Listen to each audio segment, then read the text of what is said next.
Feel free to check out my TeePublic after the video, and support me on Patreon. Watch till the end of the video for more.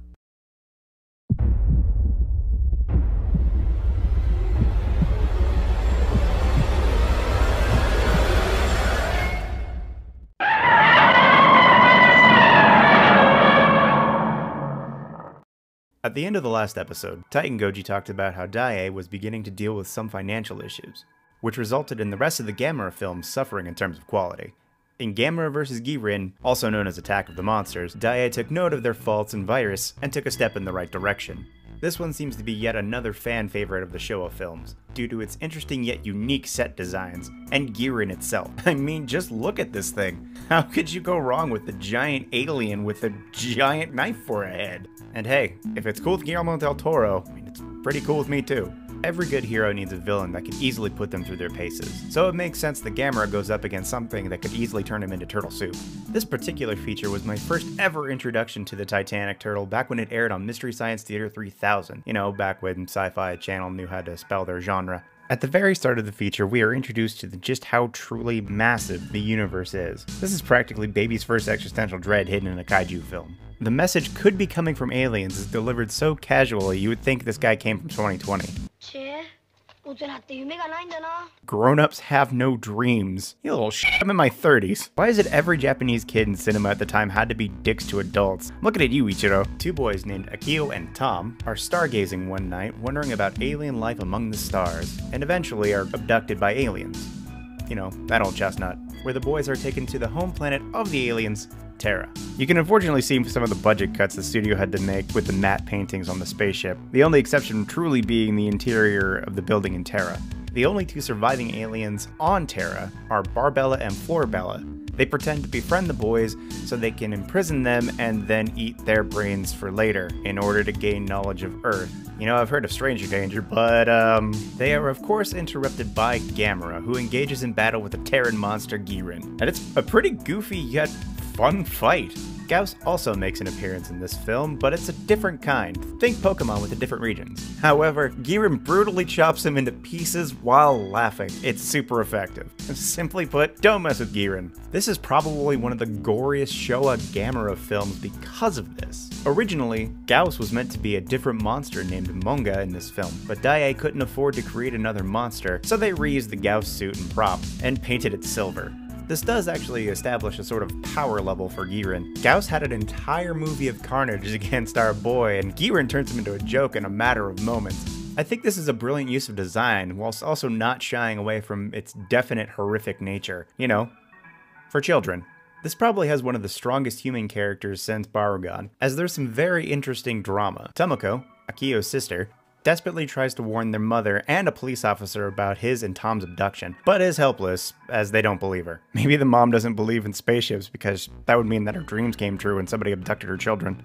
Tomoko screaming for the boys to come back in the middle of that empty lot is surprisingly wholesome and tragic. God damn, I love these miniatures. They are so good, without even saying a word. Can we just please talk about the razor gun? Why do they have a Ghidorah ringtone for their base? Truly, they are the enemy. Can we also take a moment to applaud Akio and Tom for a second? Not only does their relationship feel natural, they sometimes have an Abbott and Costello feel to them, kind of quipping jokes. The "hey look, he's doing the go-go" follows me around to this very day. I kinda hate how Girin's death is so rushed. He just kind of gets exploded, and admittedly it's in a very Showa fashion and I love it. But it does feel like it just kind of comes out of nowhere. Gamera vs. Girin is a simple film with some layers, and it's certainly a benefit. Considering Daiei's troubles at the time, it gave them more time to make a film that was more visually interesting. Thanks to the previously mentioned set pieces and the presence of Girin, seriously, the entire home planet of Terra, at least what we see, is actually gorgeous for a 60s sci-fi picture. Sure, Gamera looks really stiff, but hey, what can you do? The man is literally in a turtle suit. Now on to Gamera vs. Jiger, also known as Gamera vs. Monster X, a pretty infamous film of the Showa series due to one little plot element that I'll get to later. Though it is funny considering how Godzilla didn't get a Monster X until Final Wars, and Gilala from the X from Outer Space can also be referred to as Monster X. Probably the most famous thing about this film is that some of it was shot at the 1970 World Fair, aka Expo 70, in Osaka, which is the same expo where a Godzilla vs. Gamera stage show would be held on that same year. The plot goes that an archaeologist wants a statue known as the Devil's Whistle to become an attraction for Expo 70. One problem though. Once the statue is moved, the monster Jiger awakens. Gamera and Jiger get into a scuffle before Jiger gets the upper hand. Near the end of their second round, Jiger pierces Gamera's shoulder with a spike at the end of her tail. This actually ends up impregnating Gamera with her spawn, and the main characters have to literally go inside Gamera and kill the baby Jiger. So basically, Gamera gets an abortion. I honestly have no idea what to make of this because it really takes the focus out of everything else. It's just so unexpected for a movie like this to take this sort of turn. And considering that Jiger is a demon monster, this is such a morally complex concept. But at the same time, it just doesn't fit the movie at all. Other than that, the set pieces are really good for the time as Yuzo Kaneko returned to direct the special effects, and it certainly helps that some of it was filmed at an expo. Sure, the fights between Gamera and Jiger are pretty ridiculous in terms of presentation and execution, but the lengths Jiger goes to humiliate Gamera is actually kind of depressing if you think about it. Not much else to say about this one. The characters are flat and forgettable, the standard Showa Gamera movie formula is there, and it's just so bizarre. And there's another yellow submarine. Gamera vs. Zigra. It was originally meant to be Gamera vs. Leoman, but I couldn't find any information about it. This one immediately opens with the new type flash sound effect from Mobile Suit Gundam. What's even stranger is that this movie predates Gundam by 8 years. Guess Yoshiyuki Tomino must have been a fan. Whereas parts of Gamera vs. Jiger was shot at Expo 70, parts of Gamera vs. Zigra would be shot at Kamigawa SeaWorld. In this film, Zigra, from the planet Zigra, okay, guess Akira Toriyama was also a fan, plots to conquer the Earth. After an encounter with a space woman, two kids named Kenichi and Helen learn of Zigra's plot and try to warn others, as said space woman tries to hunt them down and kill them.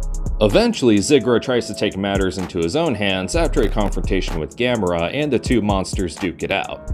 The characters are a tad more interesting in this one, kinda taking some cues from Gamera vs. Giran, where children are left to warn others of this threat, resulting in the adult characters not believing them until they actually see it for themselves. Though it is brushed off to the side rather quickly, and it certainly doesn't help as this one is a bit of a drag due to these uneven plot threads. There are parts of the movie that feel like it's about to come to a close, but alas, there's some filler to get through. The worst being this chase scene that's clearly made to promote Kamigawa SeaWorld and nothing else. That and some scenes are just really boring and slow. Even for an hour-and-a-half film, the pacing is everywhere.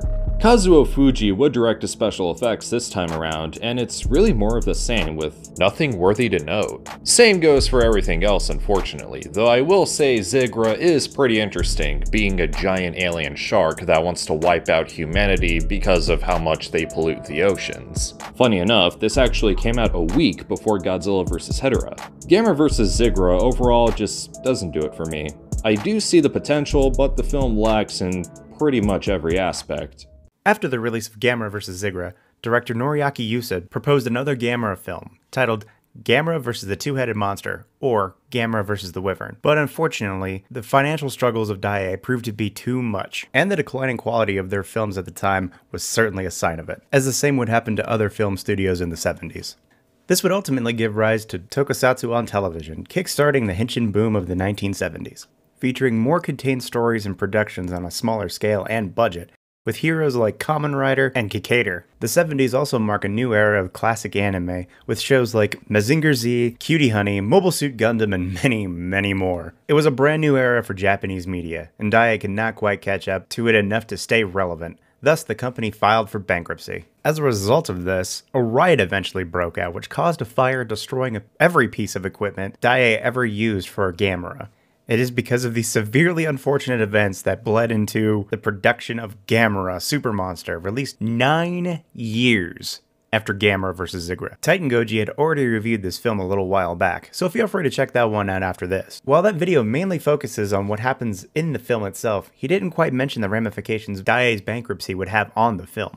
With the combination of all these factors, it's no wonder why the writing, directing, acting, special effects were all done so poorly, as Daiei hardly had anything to work with whatsoever, aside from piggybacking off of the success of Star Wars and Richard Donner's Superman film. And it really is unfortunate, as Gamera caught the minds and hearts of children all over Japan. Eventually, it fell to its rival, the Godzilla series, as around the same time as Super Monster, Toho had already made plans to bring back the King of the Monsters to the big screen, leaving Gamera Super Monster, of all things, to be the final nail in Gamera's coffin.